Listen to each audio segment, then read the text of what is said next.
Hi almal. Right.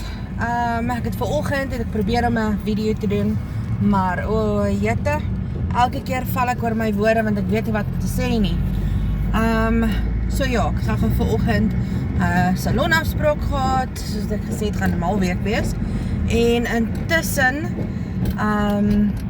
het ons gou die woef se goedjies gaan kry en die woef se goedjies gaan doen. En want vanaand moet sy oorgaan na haar nuwe huis toe. Sy doen baie goed. Sy jag klaar weer die katte en die voëls. So, nee wat, sy maak hier nou niks meer nie. Alright. Maar in elk geval, ek wou julle maar net update daaroor. Ook gisteraand, wat dan nou Dinsdag aand is, want vandag is ons by Woensdag. Toe het daar weer 'n hele surge van vliegkaartjies uit die lug uitgeval. So ja, die vlugte is weer up and going en aan die gang. Dan,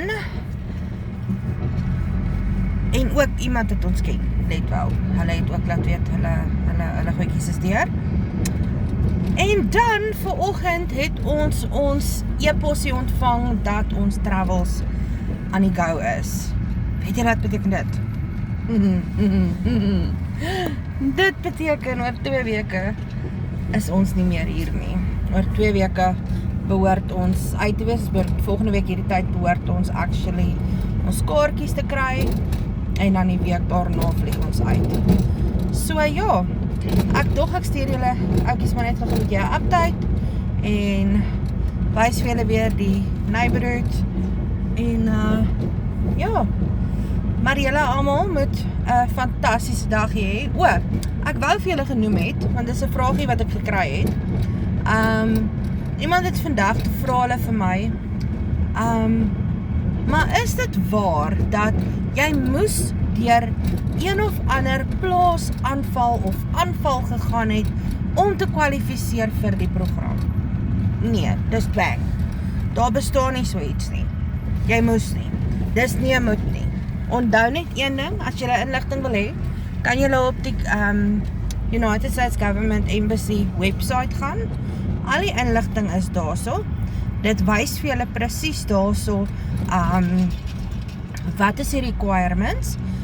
Onthou, dit is it's past persecution due to race, religion, ethnicity, en dan is daar, ek dink nog 1 of 2 ander goedjies ook. Diskriminasie, fisiese aanvalle, al daai tipe van goedjies. En dan of fear of future persecution. Nou onthou, fear of future persecution is eintlik dis nie iets wat jy regtig waar bewyse voor kan hê nie, alhoewel daar is soveel dinge wat aan die go is in Suid-Afrika. So dit wat op jou gesin van toepassing is, ek kan nie vir jou sê wat om te sê nie, kan nie vir jou sê, want dit is nie noodwendig dat die vrese en die dinge wat ek het in my lewe dieselfde is in joune nie. En dit is iets wat jy vir jouself en vir jou gesin moet besluit. So, gaan sit en dink, as jy dink daaraan om die stap te maak seker jy doen dit vir die regte redes.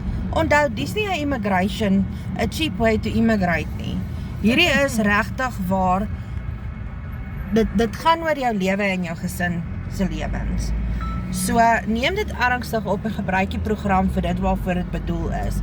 En nie net dink, ja, nou kan ek in 'n nuwe land gaan bly nie, want as jy daai houding gaan hê, en of ook even, kyk, ek het my glory gestrip nou die dag vir iemand, maar ja, ons gaan nou nie te veel uitbrei daarop nie, want anders kan dit dalk net uitkom wie dit is.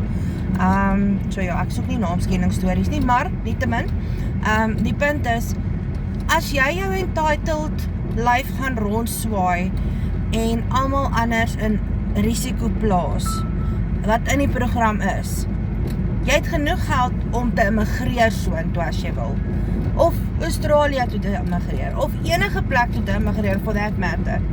As jy jou entitled ass wil rondgooi, dan hoort jy nie om te gaan nie. Dan hoort jy regtig nie om te gaan nie. So, doen dit vir die regte redes, en as jy actually regtig kan bekostig om te immigreer, doen dit. Hierdie program is daar vir mense wat vlugtelinge is, vir mense wat regtig nie kan bekostig om gewoonweg te immigreer nie, as ook om die rede hoekom jy wil gaan. Die rede hoekom jy wil gaan is jou grootste storie, want as jy net wil gaan omdat jy in 'n ander land wil gaan bly, dis nie 'n rede nie. Dis regtig nie 'n rede nie. En as jy gaan sê, ja, maar hulle moet my help met dit, ja, hulle moet vir my dat gee, hulle moet vir my daai gee, nee, verkeerde houding, bly maar waar jy is. Maar ja, maar vir die ander wat almal deur die proses gaan, baie sterkte, ons dink aan elkeen, en ons hoop om julle almal aan die ander kant te sien, en oor 2 weke glo ek behoort ons omtrent uit te wees. Ja, soos wat ek in my heel eerste video gesê het, ons gaan nie datums deel nie, ons gaan ook nie sê presies wanneer nie. Onthou net een ding, my 2 weke is 'n estimate, hoor, net so by the way, dit is 'n estimate, dit is nie noodwendig dit nie. So ja, ons praat weer, julle met almal 'n fantastiese lekker dag hê, hoor? Adios!